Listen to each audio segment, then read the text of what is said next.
पशीन और कला सैफुल्लाह में दहशतगर्दी, 2 धमाकों में 28 अफराद लुक़मा अजल बन गए, 37 जख्मी। जख्मियों की हेलीकॉप्टर्स के जरिए क्वेटा मुंतकिली। बलूचिस्तान में 3 रोजा सोग का ऐलान। इलेक्शन कमीशन ने बलूचिस्तान में दहशतगर्दी के वाक़यात का नोटिस ले लिया। चीफ सेक्रेटरी और IG बलूचिस्तान से रिपोर्ट तलब।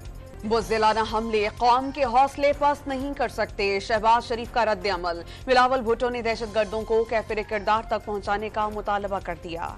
मुल्क भर में इंतखाबी सामान की तरसील जारी, कई मकामात पर प्रिजाइडिंग ऑफिसर्स को सामान ना मिलने की शिकायत। 4 सदा में बैलेट बॉक्सेस के सब्ज रंग वाले ढक्कन खत्म हो गए। इलेक्शन के रोज पोलिंग के दौरान इंटरनेट सर्विस की बिला तअत्तुल फराहमी जारी रहेगी। पाकिस्तान टेली कम्युनिकेशंस अथॉरिटी ने इंटरनेट बंदिश की खबरें मुस्तरद कर दी। और पाकिस्तान स्टॉक एक्सचेंज में तेजी का रुझान, 100 इंडेक्स 345 पॉइंट्स इजाफे के बाद 64,143 पॉइंट्स पर बंद।